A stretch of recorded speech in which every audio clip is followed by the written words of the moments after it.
Hi, I'm Tyron Hyde, the CEO of Washington Brown. Today I've got Terry Ryder, CEO of Hotspotting. He's a renowned author, writer, researcher, and mentor. And today we're going to be talking about negative gearing. Hello, Terry. How are you? Very well, Tyron. That's good. Look, I've got to ask you something, Terry. What are your thoughts on negative gearing? Does it need a rebranding?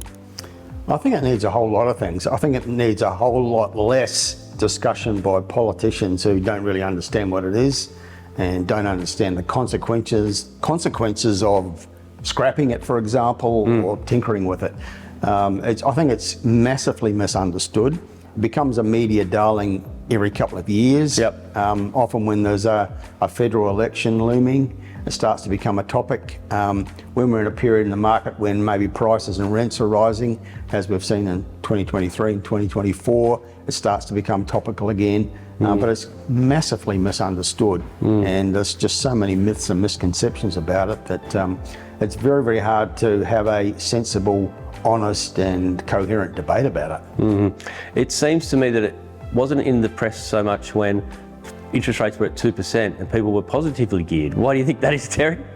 Well, that's right. I mean, one of the myths about negative gearing is that everyone who owns an investment property is claiming negative gearing. Of course, that isn't true. I think less than half people who have investment properties would be. But the percentage of people who are now claiming negative gearing would be higher than historically, because we have much higher interest rates. And people who previously had properties that were positively geared or neutral now find themselves in a loss situation. So they in that territory where they're claiming the tax benefits, which is something that you can do with not just property. I think that's one of the myths about negative gearing, that it's just this great benefit for wealthy property investors. It does apply to other forms of investment. That's right.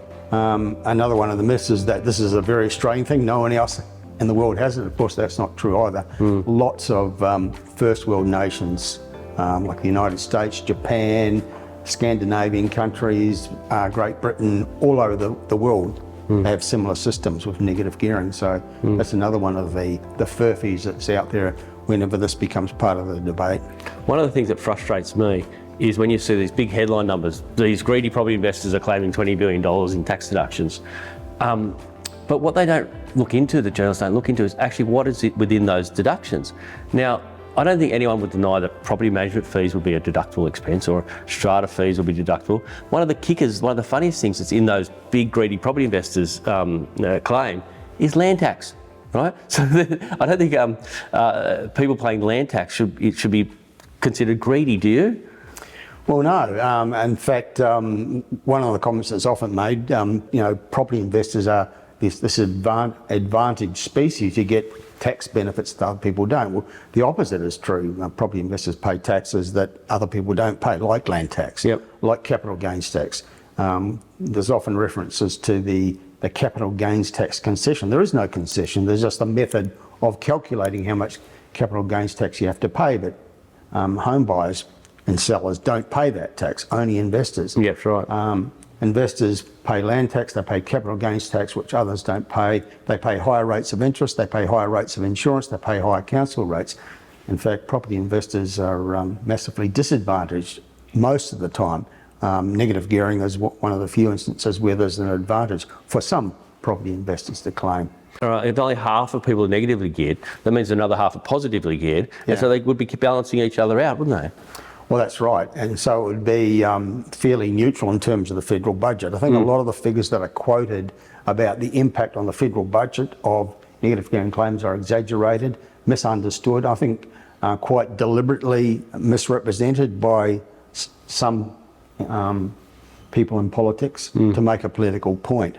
I think the impact, if they scrapped it, for example, and people dropped out of property investment, and so the federal government wasn't earning so much from capital gains tax and from land tax and other consequences of that, there would be a net loss if negative gearing was ever scrapped. And the thing with the halving of the tax, the CGT tax from a 50% to 25% discount, wouldn't people just hold the property? It'll have a worse effect on supply. Yeah, exactly. You know? I think this speaks to one of the big issues about this particular topic, and also a lot of other topics in real estate, that people with strong views about what should happen don't actually think through the consequences of the policies they're suggesting. For example, a rental freeze, scrapping negative gearing, increasing the capital gains tax. The consequences of that package would be a massive reduction in properties available for rental in the country. We already have historically low vacancy rates, which is why we've got so much upward pressure on rents. Yep. We have a rental shortage crisis, but if those policies were implemented, that crisis would turn into a catastrophe for people looking for a place to rent. I don't think they will scrap or halve the CGT discount. I think they might say, you can only buy 3 or 5 investment properties, which I wouldn't say is a bad thing. I don't think the law was written that, someone can go and buy 100 properties. I know there's not that many people that have that, but some people do. So I think that will be more of a headline grabber for them. They'll be able to say, okay, we've squashed negative gearing. It's only 3 to 5 properties. And let's not forget, most people that are buying negatively geared properties or trying to get ahead of the market, they want to be self-funded in retirement. Right? Yeah. It's all part of their super package, not just what's in your super fund, what other assets you have. So if they can be self-funded, that's part of the equation too, right? Yeah.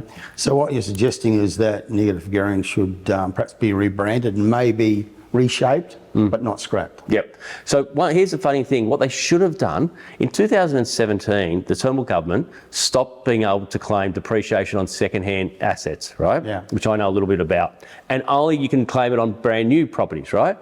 That was stopping negative gearing. There was an average $7,000 per property deductions gone immediately overnight. They should have said, we've just focused our attention on stopping negative gearing by reducing depreciation deductions, focusing it on brand new, because they didn't change it for brand new. That was a perfect opportunity to rebrand it right there. And they missed that opportunity. They did, because they don't understand it.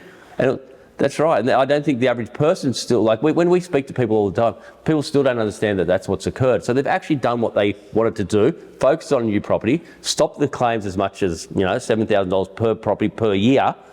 And they never said anything. They didn't say, this is what we've done to negative gearing. Missed opportunity. Because they didn't understand that is what they had done. Yes, that's right. Yeah. I know, it's sad, really. How would you fix it? I don't think it needs to be fixed. Okay. I think most of what's said in the media and in politics about this is misunderstanding, misinformation, myths and misconceptions. I think the system works perfectly well. It exists for very clear and important reasons. There's no reason to change it. I think the consequences of tinkering with it too much would be probably more negative than positive, because what we've seen over the last 5 or 10 years is whenever politicians tinker with real estate in any way, they make it worse. Yes. They make affordability worse while espousing in front of the media that they're trying to make it better. They worsen the rental shortage crisis, which means people are paying higher and higher rents. Whenever they tinker, they make it worse, because they don't understand or don't care about the consequences of their stupid policies. I guess it's just, for the politicians, it's easier than dealing with the supply issue, right? Which is really where the problem is, which is a way bigger problem to fix than saying, oh, okay, we've stopped negative gearing, you have 3 properties now. Much easier to do that.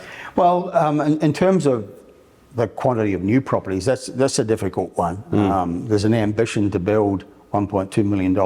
You're laughing, Terry. Sorry, 1.2 million homes in 5 years, which is never going to happen. No. I mean, they've stated a policy, but they don't actually have any means to implement it. What they're saying is they hope the building industry can somehow pull 1.2 million new homes out of their back pocket, but the building industry doesn't have the capacity to do it. So that's not going to happen. We're still building far too few homes. But in terms of the rental shortage, that's not so much about how many homes we're building. It's about how many homes are owned by private investors. There are 3.5 million rented homes in the country. 3.2 million of them are provided by mum and dad investors. Government only provides 300,000 homes. So 91.4% of the homes that people rent are provided by private investors. The reason we have a shortage is those people have been so massively discouraged by so many government actions over the years that more and more people have dropped out and fewer have got in. That's what we need to change. We need to actually incentivise people to become landlords. Not a very popular policy, not very palatable, doesn't play that well in the media, but that's what needs to happen. I think with negative gearing, one idea they could do is quarantine. So I don't think anyone disagrees that things like property management fees and strata fees are all deductible expenses, right? They're just the cost of running a business in essence. But the rent and your interest payments could be just separated. And if your rent is less than your mortgage payments, so you've got a loss there just on that can carry forward until you sell the property. Or if it's positive, it's the same way. So that doesn't come off your rent, your personal tax income. It comes into your profit and loss of your property when you sell it. So it just stays there quarantined. And at one point, maybe the property becomes positively geared and it's negating some of those losses. So you work it out at the end of the capital gains at the end. Whatever system we implement, it needs to be understandable for the average punter. When you sell a property, most property investors don't understand the full implications of how to calculate the CGT on the sale of a property. They don't understand how the building allowance works in, what the plant equipment deductions are. So that's even way more complicated. Okay. Well, thank you, Terry. You're welcome. Thank you.